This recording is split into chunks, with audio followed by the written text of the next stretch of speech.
From WBEZ Chicago, it's This American Life. And I am joined in the studio by my coworker, Emmanuel Dzotsi. Hey, Ira. Hey there. So I have come into the studio today with this, actually. Let me just get it out of this bag really quickly. Hang on here. So that is like a piece of rock about the size of a football, yellow on one side. Mm-hmm. Yeah, it's a piece of concrete. Uh-huh. So there's a story behind this, which is a couple weeks ago, I went to this one street in Washington, D.C., and on that street, there are like, I don't know, maybe a dozen construction workers who were using like all of this heavy machinery to like rip out the words Black Lives Matter, which had been painted on that street as part of like this big mural they'd done in 2020, you know, like right after the murder of George Floyd. Yeah, I actually saw that once. It's just like giant letters, like 50 feet tall or something, 2 blocks long. Yeah, it was like huge, and right by the White House. And what I was watching that day as I was there was the city just completely getting rid of it because of pressure they've been under from the Trump administration. I thought that when I got there that there would be crowds or protests, but it was pretty empty. Like most of the people that I saw just sort of walked past and kept it pushing, ignored what was going on. But then I saw this one black woman sort of stop and like wave over to like one of the lone black guys working on a construction crew. Just like, you know, pointing at the ground. Is there yellow on it? Sorry. Are you asking for a piece of it? Yeah. This is a huge piece. Okay, I'll take this. Thank you. Oh my God, that's heavy. The piece she had was so big. She had to hold it with 2 hands. It was a piece of the letter T in the word matters. Mm-hmm. And the woman holding it, JC, she's a Politico, lives in D.C., she told me she was sitting at a cafe nearby when she saw someone else who had a piece and was like, oh, I want one of those. You just walked right up. You were just like, oh, can I? Why not? I mean, he was very kind to like take a break and get me a piece. And then I didn't like the first piece that he gave me. Oh, but what? I know, but I needed the yellow. Like, I feel like the yellow was really big. Because otherwise it's just a piece of concrete. Yeah, like my kids aren't going to believe me if I say it's from Black Lives Matter Plaza and it's just a piece of concrete. Like it needed the yellow. Oh, do you have kids right now? Oh, okay. You're talking about future children. Future kids. I'm thinking about them. Yeah. So I started seeing other people who were doing this too, right? Just like grabbing these pieces of the mural for future generations that did or didn't exist. There were these 2 women who were in town for work. One of them was scared that they were actually going to miss their flight because her friend was waiting so long for the construction workers to break off just the right piece of a mural, like as a souvenir. What time is your flight? I know, I'm heading out now. So I actually lived in D.C. when they first painted this street. And I got to say, like, at the time when I first saw it, like, I totally understood, like, how meaningful it was to some folks. But personally, honestly, I just kind of rolled my eyes and laughed about it with the other black people that I knew. Huh. Like, it just felt kind of performative. Just like one and the same with a lot of the stuff that was happening back then, right? Like Nancy Pelosi, Chuck Schumer and co. kneeling in kente cloth in the Capitol. Yeah. Or all those black squares people were posting. But now that like I was actually like here, like seeing them tear this message out of the ground, it just, I don't know, I was just like, oh, right. It maybe didn't matter that much when it was first put in, but like it definitely mattered now that it was being taken out. Yeah. Across the street, I saw this older white guy who worked in urban design. He was so excited to have a piece of the thing. I don't know. So these letters are forever letters. It's not just concrete. It's super concrete. It's fiberglass reinforced super concrete. So she built that to last forever. For you, why is it important for you to have a piece of it? I thought it was very divisive. I was very disappointed when the mayor did that. It was just so divisive to do that. And the rhetoric and the fighting increased after that. So you were getting a piece of it kind of as a memento of the thing that you didn't like? I think it's healing. To getting rid of it is kind of a healing situation. Okay, so talking to this guy, it hit me. He's here to mark the end of something, which I realized, oh, we all were, right? Like, I think it was clear to absolutely everybody there on that street that one era has ended and, like, we're in some very new moment right now. Mm-hmm. And lots of us are just trying to puzzle that out in real time, like what this means. Like, there are these two women that I met, Soraya and Yasmin. Soraya was on the fence about taking a piece at all. She was just sort of like, why would I want a piece of something that never felt real? But it's not felt. Black Lives Matter. We don't matter. Oh, interesting. We don't matter. It's like Yeah. you're taking it away. It sucks. Yeah. There is this thing, sorry. There is this thing I've been thinking about, though, which is like, is this more honest, actually, that they actually are ripping this up? Absolutely. Oh, absolutely. This is America showing itself because it was never in you in the first place. So why am I upset that you're upending something that was never in you in the first place? I'm not saying that we shouldn't be upset. We definitely should be upset. But why are we can't be upset at people that it was never in them in the first place to even care about somebody else. So as I was leaving the street that day, I just felt like, oh, right, the America that I know, like the one I grew up in, it leaves for sign up, right? Like it says it believes in all of this stuff, you know, that all of us are equal, that, you know, we all want to live in racial harmony, whatever. And then it just kind of does what it wants. But like what I saw, like the government going to these great lengths to tear up this street and to get every shred of the letters out, like not even bothering to pay lip service anymore. I was like, that feels like a real shift. So yeah, that's how I ended up with this piece of concrete, which I guess is just gonna live in my house forever. It's like you have a piece of the Berlin Wall or something. You know what? It does feel like that. Like it feels like this thing that I want to show everybody in my life. It's like it's a part of my own personal museum. Yes, a museum. One of the things that, you know, we've been talking about here on the staff, as you know, is it feels like there are so many things happening every day since President Trump took office, like federal agencies being gutted, or, you know, a judge ordering the White House to turn some planes around and them seeming to ignore the court order, or secret war planning being done on Signal on people's phones and shared with a random reporter. Like, there was so much happening so fast, and you feel like, oh, did that really happen?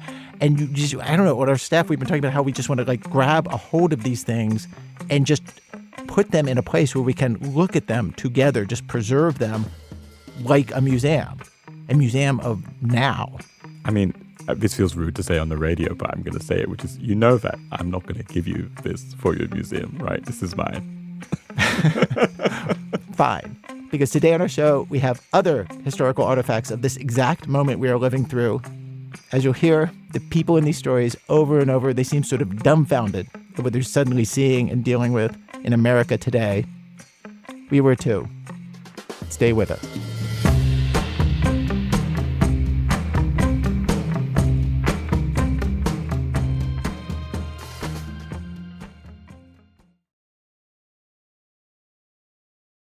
It's This American Life. Today's show, the Museum of Now.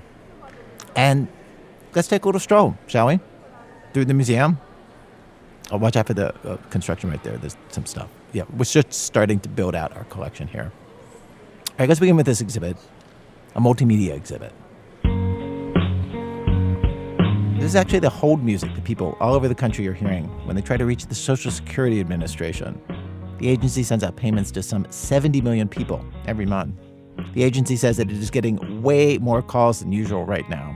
Elon Musk and all the talk of rooting out fraud and kicking dead people off of the rolls seem to be freaking out millions of senior citizens. So more of them are calling. Audits, by the way, show that lots of dead people are not getting checks. That is not a thing. Wait times are long even before this.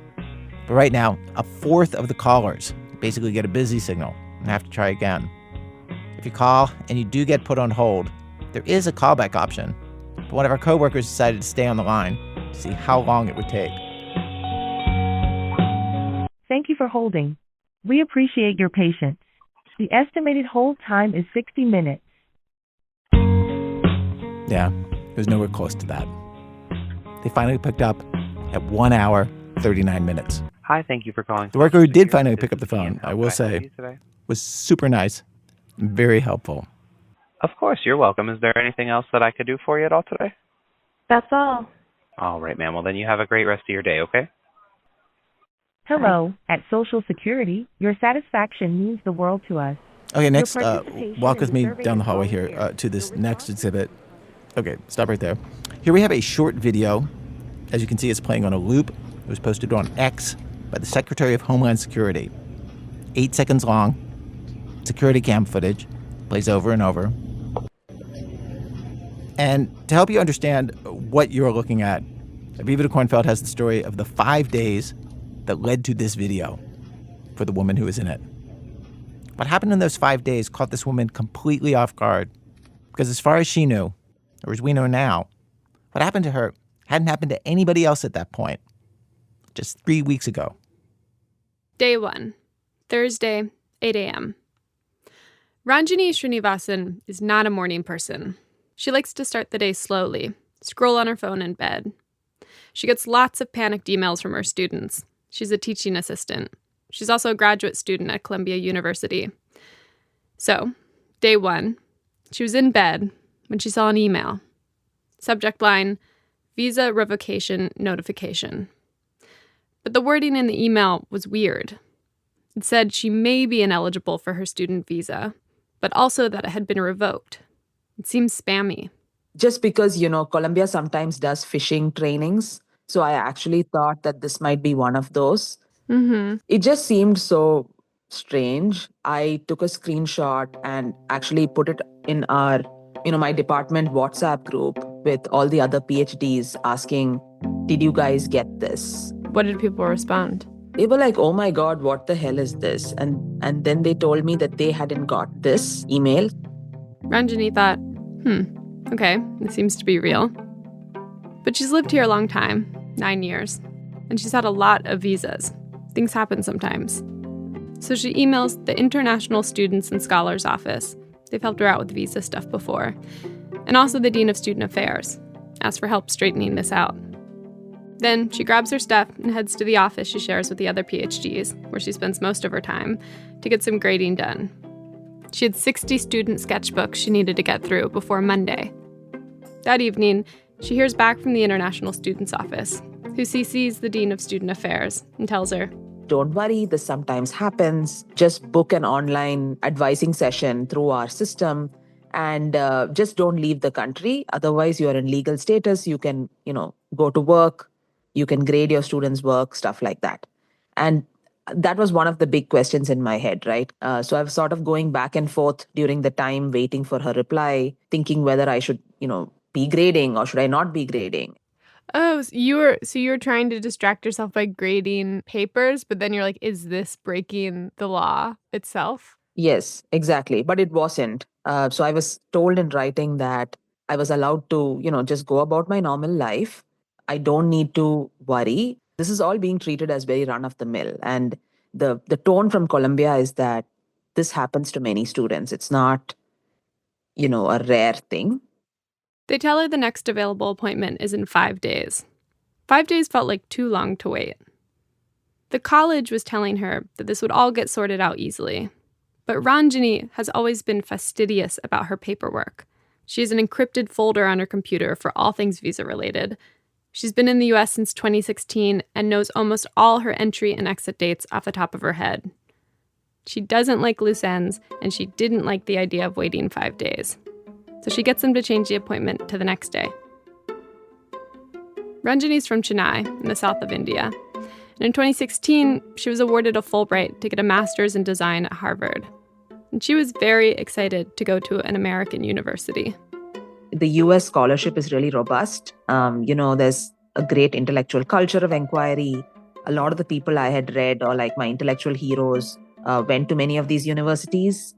David Harvey, he's an economic geographer, and, Ambedkar, who is the architect of the Indian Constitution, actually studied at Columbia. So I was super excited to, kind of see the US and like take part in this like culture of inquiry. She graduated with a master's from Harvard and then followed her intellectual hero to Columbia to get a PhD in urban planning. Her work focuses on the way that urbanization impacts the labor force. She often went back to India to do field work, but she settled happily in her life on campus. She's made lots of friends, including her roommate, another PhD student. The university randomly paired them together years ago, and they've since become close. Every year, the two of them take a family portrait with Ranjani's cat, Cricket, and send it around as a Christmas card.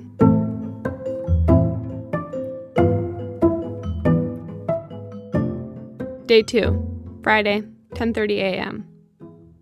Ranjani's in her bedroom. She hops on a Zoom call for her appointment with the International Students Office advisor and starts explaining the situation with the weird email.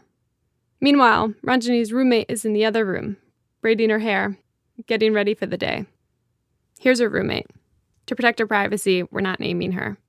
And suddenly I hear this bang, bang, bang, bang, bang, which, it's that particular tone. It's a scary knock. And so I step up and, again, half of my hair is unbraided, half of it's braided. The cat's confused. I'm confused. I go to the door and I go, "Who is it?" Someone yells back, "Police." And I go, okay, whoa, my heart's beating fast. And I just know that I don't want to open the door because 1, anyone can yell police. 2, I'm in my bathrobe. And so, any kind of armed men is not walking into my apartment right now. Ranjani, in her bedroom. She doesn't hear the knock. She couldn't hear it over the reassurances from the advisor from the International Students Office. They're basically saying stuff like, "Don't worry, this sometimes happens." So then I clarify that I can actually grade my students' work, which is forefront in my mind right now. The scary knocker knocks again. Ranjani's roommate told me she's a citizen and a woman of color who grew up poor, who's had a lot of interactions with the police, none of which she would describe as positive. But she knows what to do. She calls from inside the apartment. What is this about? They start reeling off information about Ranjani in a very sort of like good cop kind of way. They're like, "Oh, we know that your visa was canceled. We're the only people you can turn to. We really, we just want to talk to you. We just have some questions." And I'm sort of there just like, who's we? And I can't see anyone through my peephole. And so the voice starts talking about really intimate details of Ranjani's visa and immigration status. And I stop him and I go, "Wait, do you have a warrant?" He doesn't respond to that. And I sort of just keep asking, "What is this about?" She goes to tell Ranjani what's happening. I guess I wasn't paying attention to the door. I was just focused on the Zoom conversation. So sometime midway through the conversation, through the door, she turns and tells me, "ICE is at the door." What do you think when you hear that? I'm freaking out, just freaking out. I just start shivering and shaking because I'm still on Zoom with my advisor who till the last second was saying, "You're fine, you can go out and teach your students." But I tell the advisor that ICE is at my door, tell me what to do. And you can see the advisor's eyes kind of become wide.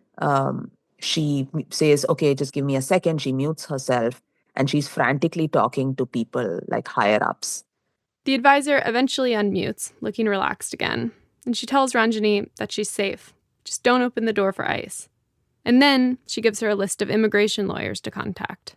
And I was like, won't Colombia, have a lawyer? Won't they be negotiating with ICE on my behalf? Like, why am I on my own? And she's like, "Oh, that's not like something that happens.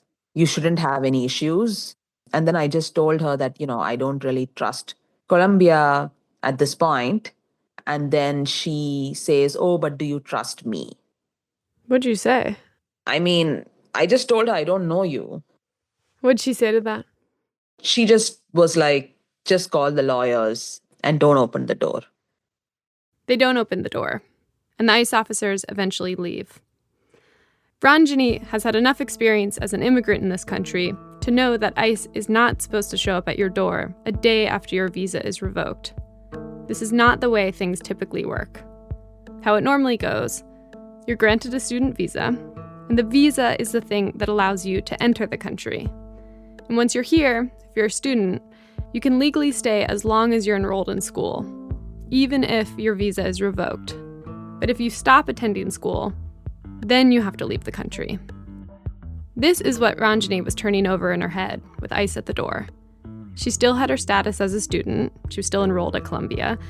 The advisor woman from Columbia on Zoom was telling her there should be no issue. But there was one at her door. Ranjani thought, I have to get out of here. I need to hide. I'm absolutely paralyzed with fear. I'm not able to think straight. I just thought that if I go somewhere else for a bit, I will feel a little safer and things will hopefully blow over. I mean, I fully intended to return to my apartment. So, I literally just take like a couple of pairs of clothes and a shower gel and a loofah. So that's all I literally had on me. Well, the loofah made the cut. Yeah. Well, you need something to keep your spirits up. Ranjani moves to her friend's apartment. She and her roommate decide that it's safer if her roommate doesn't know where she's going, so that, should ICE come back, she can truthfully say she doesn't know where Ranjani is. But a few of Ranjani's other friends gather at the new location, and everyone starts calling immigration lawyers to try and figure out what to do. Meanwhile, the Dean of Student Affairs, who Ranjani first reached out to when she got the suspicious email from the consulate, calls her and says, Oh, I heard about ICE coming to your door. I'm so sorry. Let me know if I can do anything for you. And then I basically tell her, I'm really scared. Why are they here? I don't understand. Can you please talk to ISSO, the International Students Office? And then they sort of tell me, oh, I will do that. But it seems that, even the International Students Office or Columbia, nobody seems to be in control. Whoa. Yeah. I'm still calling lawyers. I'm going through all my legal options. Again, we don't know why this is happening, right? Because I'm still in legal status. It's just my visa that's been revoked. So under any circumstance, I legally can be in the country. I can legally be working. Everything is fine. Because the way it works is that the visa is, just like a key to let you in and out. But your legal status is like a rental agreement of your house. You have the right to be there even if you lose the key. She racks her brain for mistakes she might have made, looks back through all her immigration records, but she can't find anything.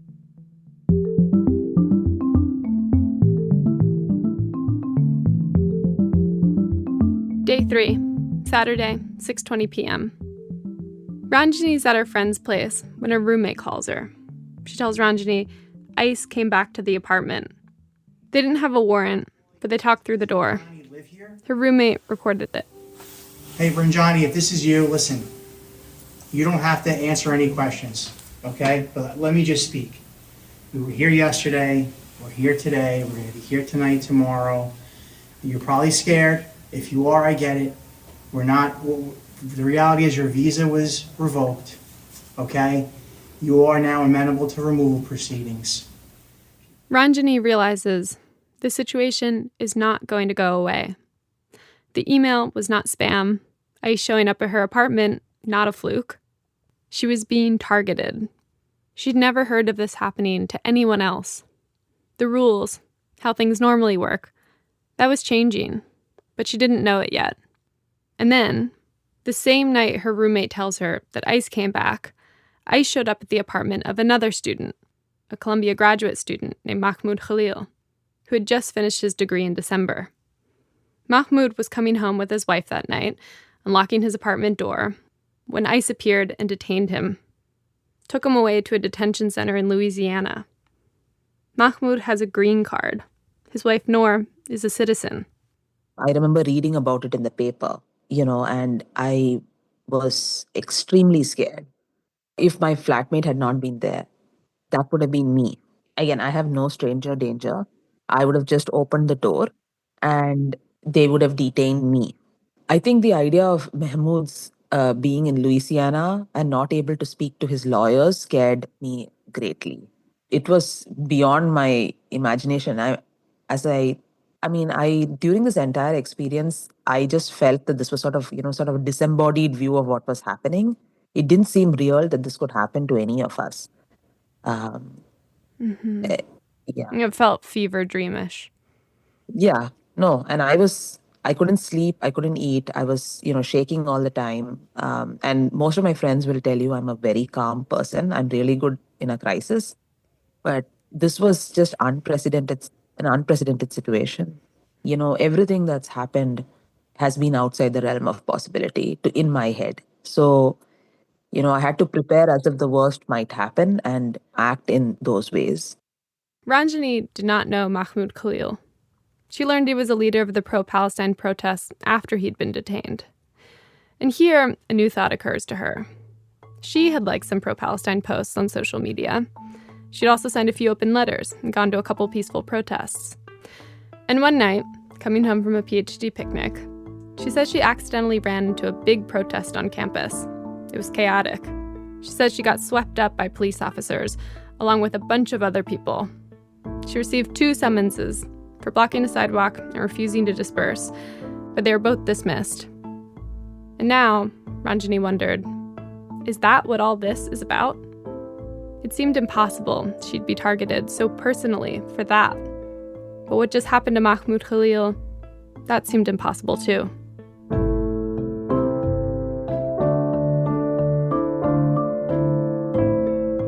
Day 4, Sunday, 5 p.m. Ranjani gets an email from Colombia saying that the Department of Homeland Security had now terminated her legal status, and the university was disenrolling her. She was no longer a student, no longer a teaching assistant. I lost my legal status, I lost my worker status, and I also lost my housing. So I was really unhappy. And then when I got this email, the Dean of Student Affairs in my school came into my building and was ringing the doorbell, trying to find out whether I'd received the email telling me to vacate and getting a confirmation that I've received the email and I'm going to leave the apartment. So at that point, I knew Colombia was either complicit or working with law enforcement. I just felt completely betrayed because I don't have a disciplinary record. I have like a perfect GPA, like I haven't done anything. And the fact that I just felt like a sacrifice almost. It just feels like the institution doesn't really care. Columbia University wouldn't speak to Ranjani's case in particular, but they sent us a statement that says the university follows the law and, quote, takes great care to ensure our legal compliance with all applicable rules and obligations so that our students can participate in the federal student and exchange visitor program. Day 5. Ranjani's lawyers told her she could fight this, but she'd likely be detained for some amount of time, no idea how long. Though, as it would be a federal case, it would probably be at least a year while it wound its way through the courts. The only way to avoid detention, her lawyers told her, was voluntary departure. Ranjani thought, I have some friends and relatives in Canada. That's close by. It was quite a quick decision. I bought my plane ticket on Tuesday and I left on Tuesday. I think just the idea of detention, at some level I was like, is even a PhD worth spending several years in jail, or we don't know how long, we don't know what charges, there's so many unknowns. My lawyers kept telling me all this is unprecedented territory, and I just thought the risks were too high. I don't know, I just spent so many days in panic.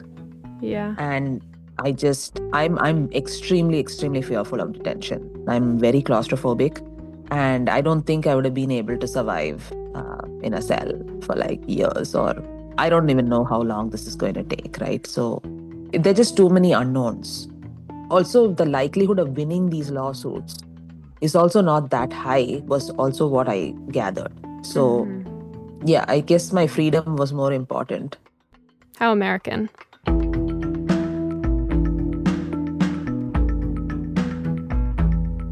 Those fears Ranjani had about what might have happened if she'd stayed, well, 2 days after she left, at 9:40 p.m.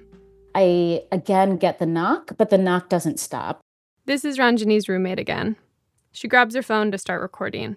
Whereas before it was maybe 20 seconds of knocking, this time it's just knock, knock, knock, knock, knock, knock, knock, in that same aggressive, sort of authoritative way for probably 3 minutes.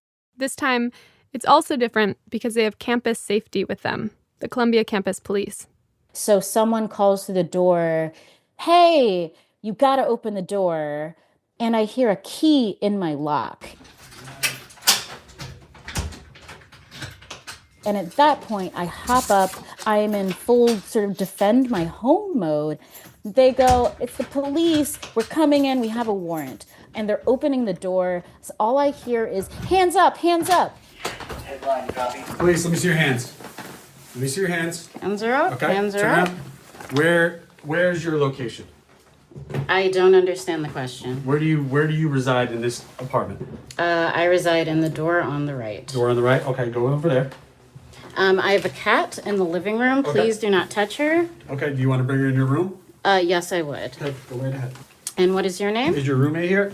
No one is here except for me and my cat. Okay. What is your name? Can you please get that? We can talk at the end. First, we need to clear this room and make sure there's nothing dangerous or anything in here.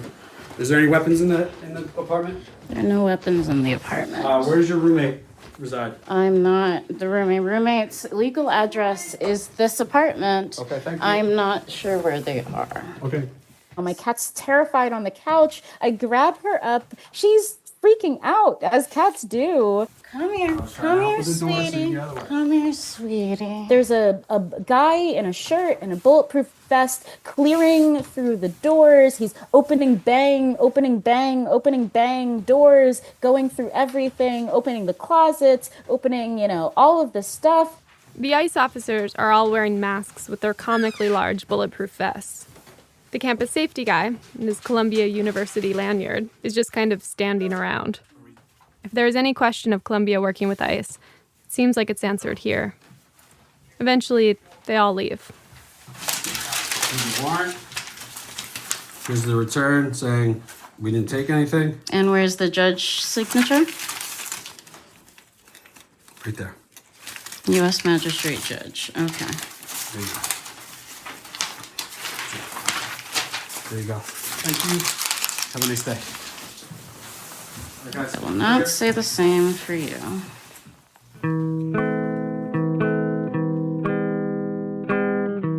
Ranjani has been in Canada for just over 2 weeks now.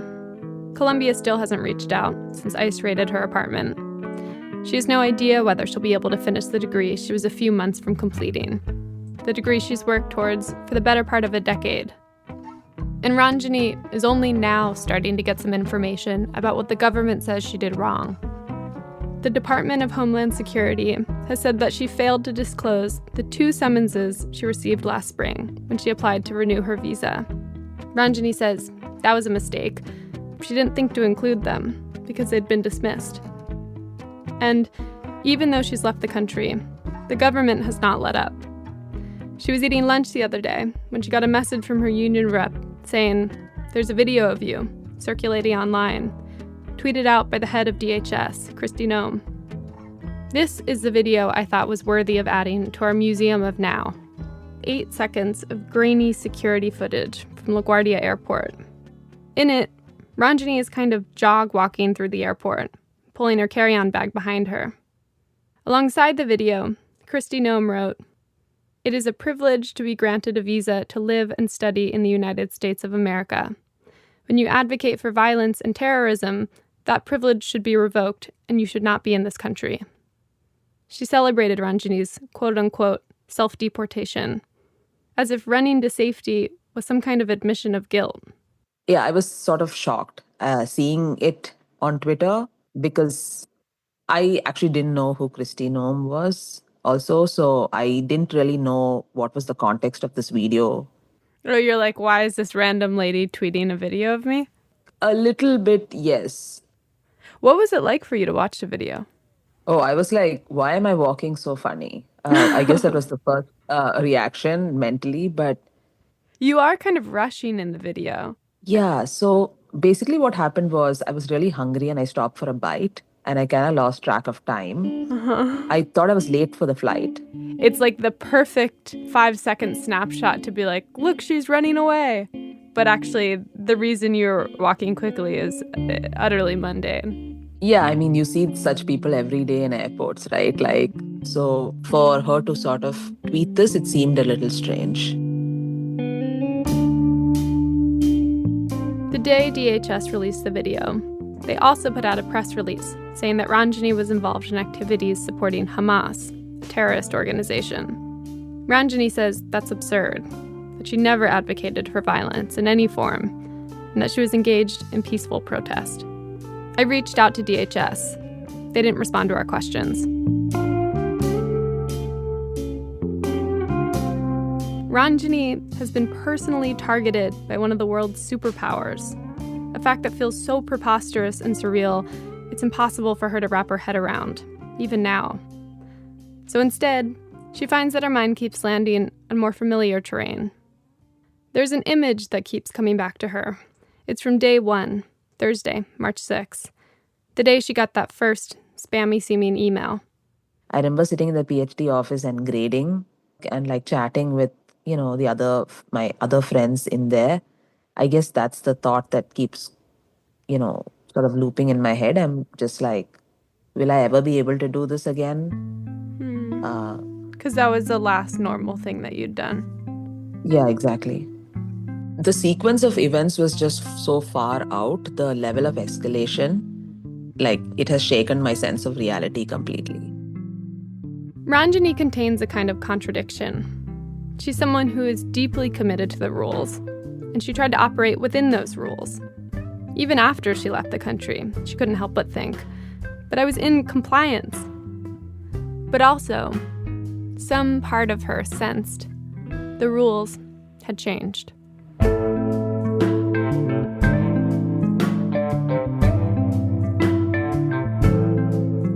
Aviva DeKornfeld is a producer on our show. Since Ranjani left the country, more students and faculty have been detained or deported by ICE. Secretary of State Marco Rubio was asked at a press conference just how many foreign students have had their visas revoked. He said at least 300.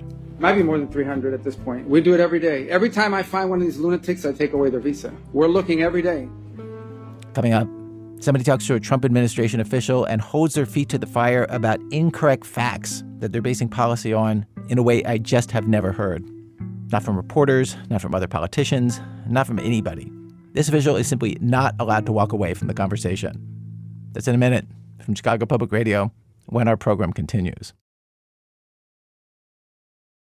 This American Life, Myra Glass. Today's program, Museum of Now. So many things around us seem to be changing so quickly since President Trump took office that it is hard to keep track. We thought it would be a good idea to create this museum where we could all, pause for a minute, consider what is in front of us, what is happening, and let's just head down the hallway here, okay? Past the big map of the Gulf of America, and then past the pictures of President Trump on the lawn of the White House with the big red Tesla. A great product, he said, by the way, as good as it gets. Okay, turn this corner. Okay, stop there. Here we are. This next exhibit right in front of us is a building. See the building? Yeah.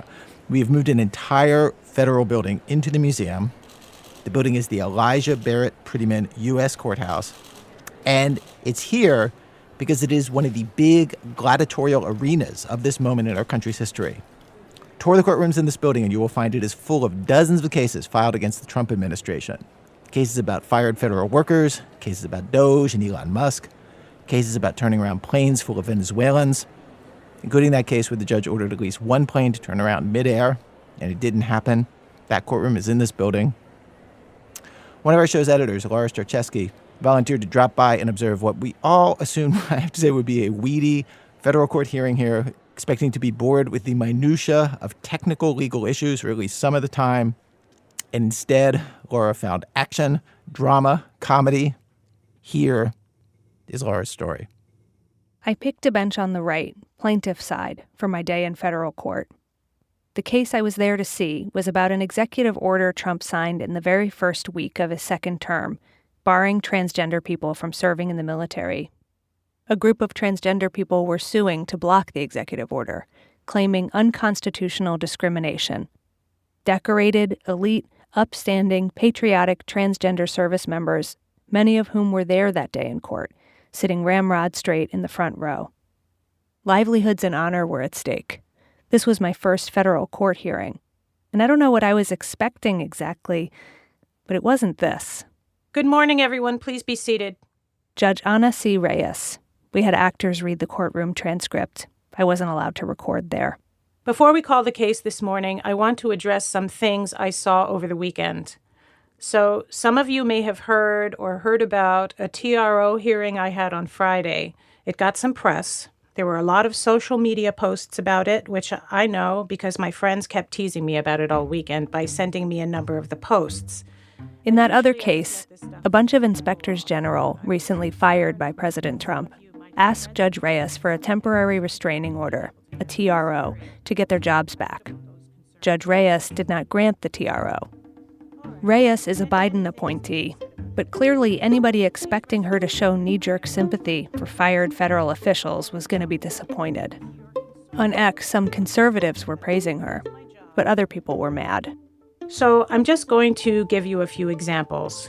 It started off pretty well. I got a voicemail in Chambers, which started, "Judge Reyes is amazing." And look, judges are people. I appreciate the compliment. I'm not going to lie, I wanted to hear more. So it continued.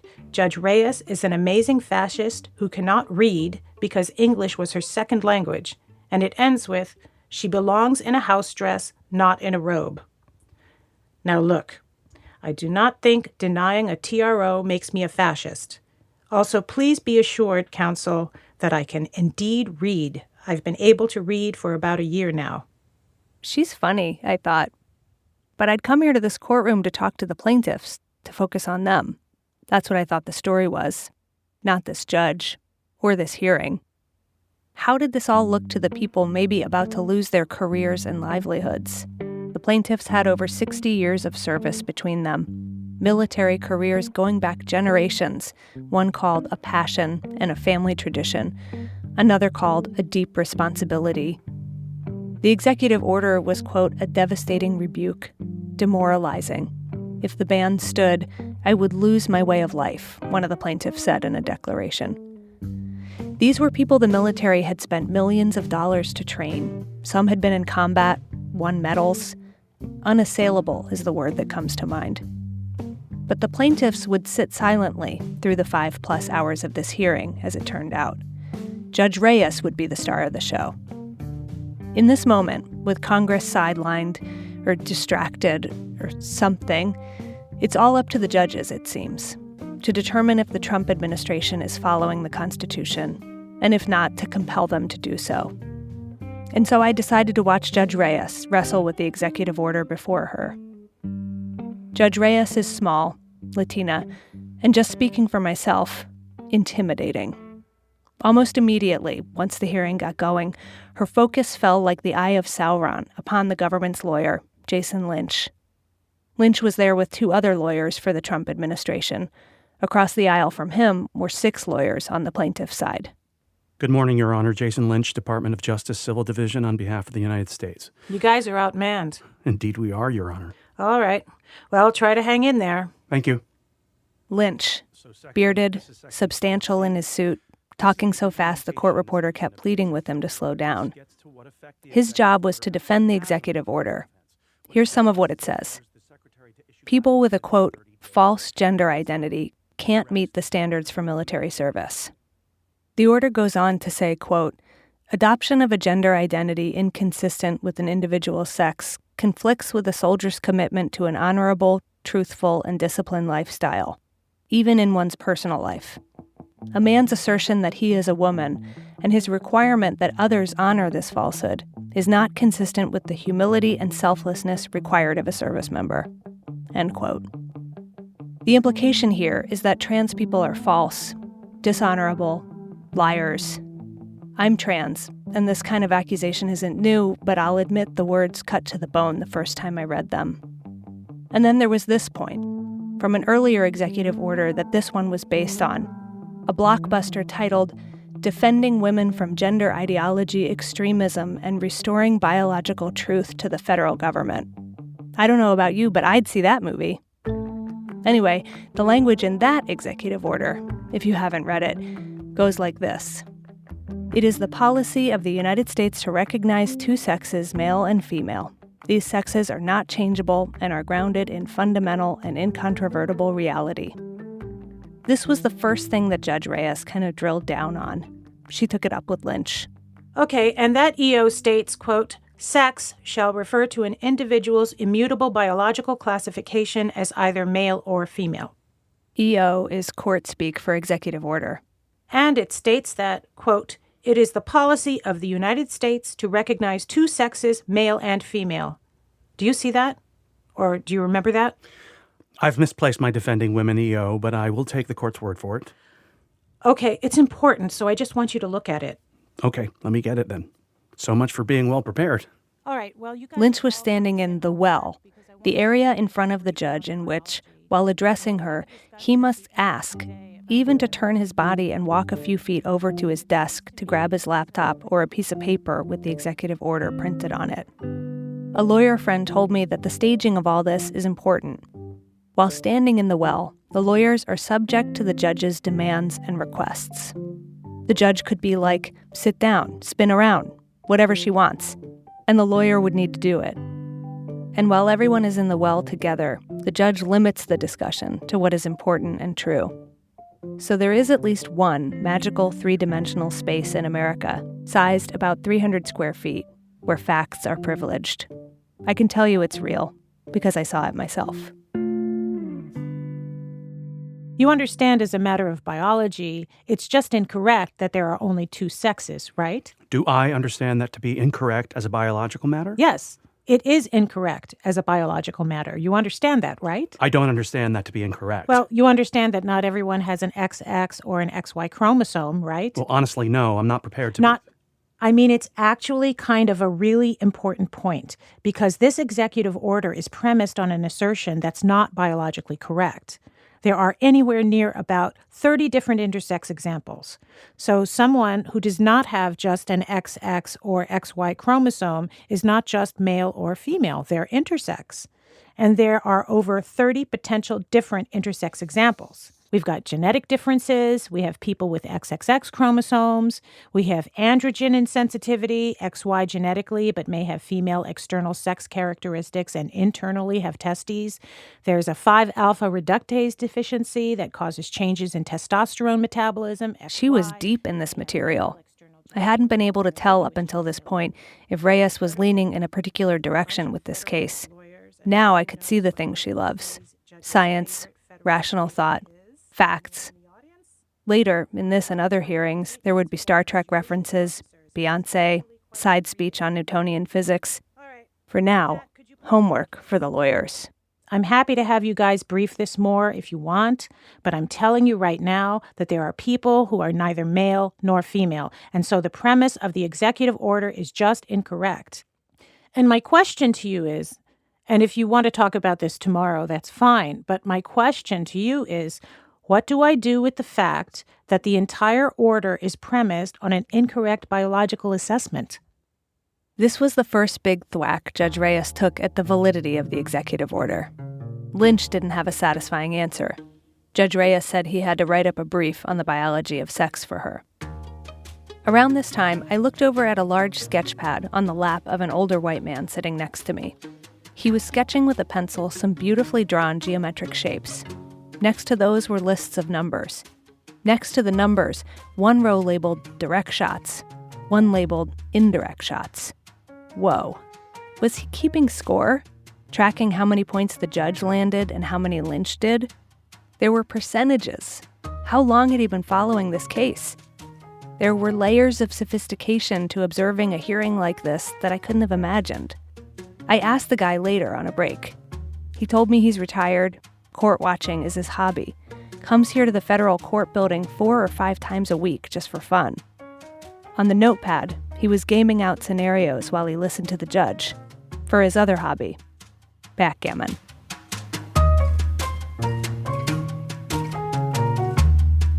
When an executive order gets challenged in court, there's this legal concept that gets applied, a basic test it has to pass. It's usually easy, like a limbo bar 10 feet in the air that you can just walk under. Does the order pass rational basis scrutiny? Meaning, is the government singling out this group for a legitimate reason? Is this order justified? But with this executive order, it was hard to find a justification, because none was offered. No military officials in uniform stepped up to testify. In fact, there were no complaints at all submitted to the court from anyone in the military that trans people disrupt unit cohesion or harm troop readiness, as the order claims. No real evidence, just the naked assertion that trans people are unfit to serve. So without convincing evidence, Judge Reyes was left with the words in the order itself and Jason Lynch standing in front of her to answer a very basic question. Is this order just demeaning and discriminatory in a common-sense way?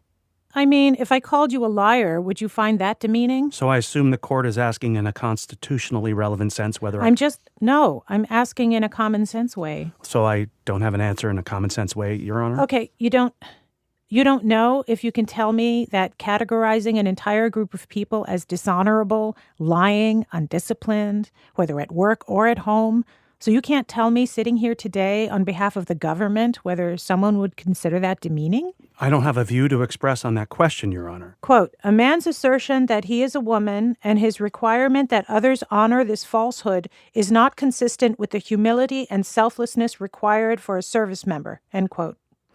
What's the record and the evidence? What's the evidence in the record before me to support this assertion? For the same answer with the same caveats as before, Your Honor. I don't have an answer. I don't have a view to express. I can't say. There were silver clock hands mounted up on the wood-paneled wall above Lynch's side of the courtroom. They were stuck just after 9 a.m. They never moved. And he repeated the same answers over and over and over. Would you consider being called dishonest demeaning? I think I'm going to have the same answer, Your Honor, which is that we don't concede that it's a constitutionally relevant expression. What about immodest? Same answer, Your Honor. What about lacking integrity? Can you at least give me lacking integrity? Anyone with common sense would say that being called someone who lacks integrity, people who have sworn to take an oath, who have sworn an oath to defend the country with their lives, would you consider that to be, as a commonsensical manner, demeaning? Or you can't even say that? I'd have to give you the same answer, Your Honor. Would it be fair to say that excluding a group of people from military service based on unsupported assertions that they are liars, immodest, lack integrity, are undisciplined, and are dishonorable, would you agree with me that particularly where there is no support for any of those assertions, that is animated by animus? Animus. Here, a legal term, meaning roughly hostility towards a specific group. Even if, say, a president doesn't like a certain category of people, the Constitution says the government can't treat them differently or worse than others without a sufficient reason. And if there is no sufficient reason, or any discernible reason for the executive order, the judge can conclude that it's simply discriminatory and therefore unconstitutional. I want to know whether this executive order signed by the President of the United States, who calls an entire category of people dishonest, dishonorable, undisciplined, immodest, who lack integrity, people who have taken an oath to defend this country, people who have been under fire, people who have received medals for taking fire for this country. I want to know from the government whether that language expresses animus. And I have the same answer as before, Your Honor. Lynch seemed to be in the awkward position of not having a counter-argument, and also having no way to answer her questions without saying something that could hurt his case. Does that express animus? So when... Yes? No? I don't know? Not in any constitutionally... No, in a common sense way. I understand, Your Honor, that, as you said on Thursday, you may write an opinion that says the government refused to answer that question or was unable to answer that question. I don't have an answer for you. I almost felt bad for Lynch, but he stayed the course, kept stonewalling, which is either the perfect joke for this spot or the worst. Reyes paused, thought, tried a different tack. You know, you're a lawyer. You know how important integrity is to your profession, right? Yes, Your Honor. All right. I made standing orders when I was in the back. My new standing orders say that no one who has graduated from UVA Law School can appear before me. So I need you to sit down, please. I need you to sit down. Lynch actually did go sit down. He left the microphone, awkwardly circumnavigated a large table on the government side, and sat with the other two lawyers. An invisible but collective cringe rippled across the courtroom. And the reason I don't want people from UVA Law School appearing before me is because, for no reason I'm going to give you, I think they're all liars and lack integrity and are undisciplined and can't possibly meet the high rigors of being a lawyer for the government. Now, if I actually had that standing order, would that be demeaning? Come back up. To people from UVA Law School? Lynch made his way around the table again and went back up to the microphone. Because you actually prevented me from appearing in front of you on that basis, I think it would be fair, if courts were subject to the same kind of scrutiny, to demand that you support the reason for having done that. This was as close as Lynch came, as far as I could tell, to conceding a point. It's fair for Judge Reyes to ask the question, to ask the government for one legitimate reason for banning transgender people from the military. Trump's Justice Department filed a complaint about Judge Reyes for this forced thought exercise about UVA Law School. They asked for an investigation, said she had tried to embarrass Jason Lynch.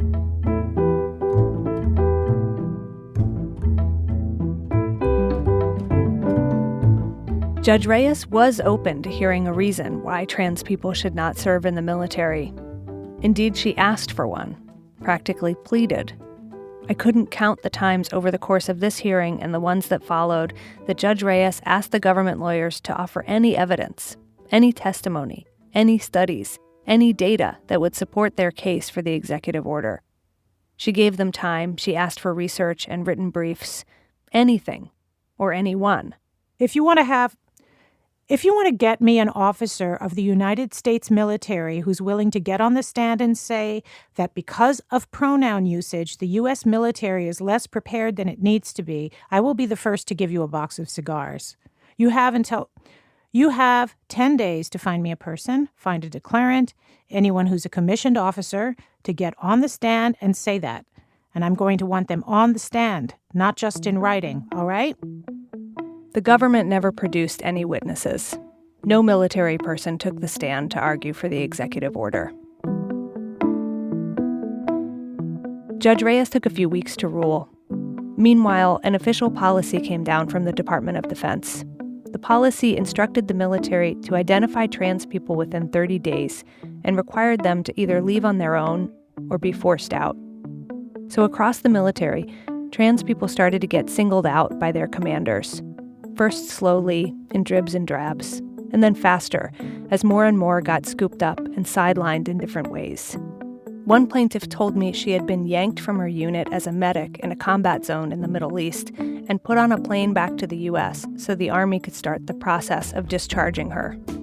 Another, a congressional fellow in the Air Force serving at the Pentagon, was put on administrative leave and told to prepare to be separated. That's the military term for kicked out. A petty officer showed up for surgery at a Navy medical center in Virginia. He was pulled off a gurney after being given anesthesia, but before the surgeon began the procedure, and told to leave the hospital.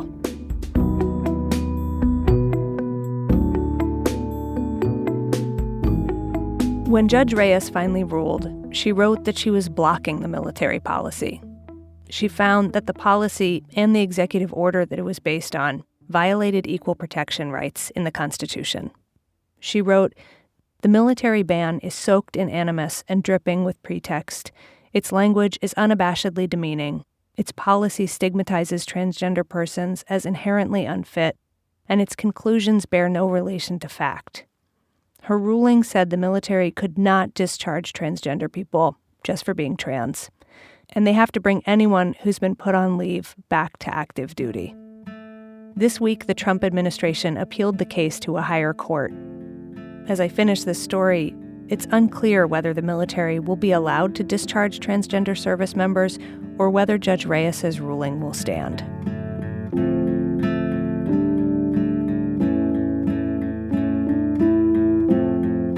If you'll permit me one small digression at this late stage. Back in the courtroom, during the hearings, there was one other court watcher. An even older man, with jeans drooping off his skinny butt.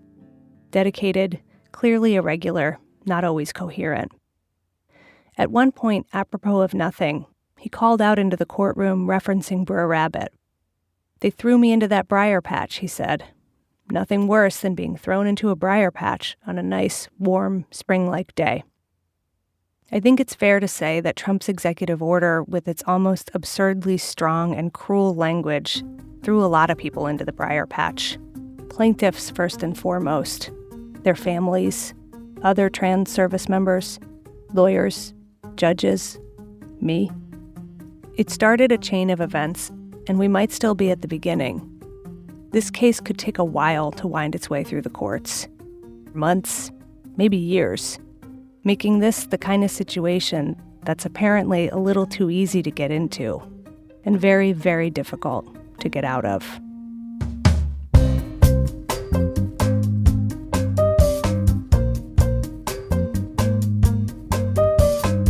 Laura Starecheski is one of the editors of our show. The actors were Veronica Cruz and Dave Shalansky. I said I love the lie, lie the love, hanging on with push and shove. Possession is the motivation, hanging up the whole damn nation. Looks like we always end up in a rut, trying to make it real. But compared to what? Well, our visit to the Museum of Now was produced and edited by Nancy Updike and Hannah Jaffe-Walt. They also sit on the museum's board and construction committee and say that if we need to visit again, they can pull some strings for us. They promise they're going to stay on the board, even if the president decides to make himself the chairman. Other people put together today's show: Via Benin, Michael Kamate, Angela Gervasi, Cassie Halley, Valerie Kipnis, Seth Lynn, Tobin Lowe, Catherine Raimondo, Stone Nelson, Nadia Raymond, Ryan Rummery, Alyssa Shipp, Ike Shrees Kandaraja, Lily Sullivan, Amelia Schoenbeck, Christopher Sotala, and Diane Wu. Our managing editor is Sarah Abdurrahman. Our senior editor is David Kestenbaum. Our executive editor is Emmanuel Berry. Special thanks today to Eli Hagar, Tom Cartwright, Molly Mitchell, Liz Goss, Adam Cohn, Catherine Bettis, Alice Guerrero, Sonia West, Kat, no last name, you know who you are, Andrew Zitzer, Yoe Shaw, Karen Ortiz, Annika Barber, and public radio station KCRW in Los Angeles, where I've been recording this week. They have been so nice. Special thanks to Philip Richards, Sarah Sweeney, and Jennifer Farrow. Quick program note: we've been making these bonus episodes every 2 weeks for months now for our life partners. In the most recent one, a former producer named Alex Bloomberg begins a little tour of This American Life stories that cover the news stuff. I have to say, there's like this weird time capsule of all kinds of feelings and events. If you want to hear those or hear the many, many non-news, very fun bonus episodes that we've made, go to thisamericanlife.org/lifepartners. This American Life is delivered to public radio stations by PRX, the Public Radio Exchange. Thanks as always to our program's co-founder, Mr. Tori Malatia. You know, that man loves his prop comedy. Like, he'll take a red cape and Clark Kent glasses, put them on a slab of sidewalk, and proudly say, "It's not just concrete, it's super concrete." I'm Ira Glass. Back next week with more stories of This American Life.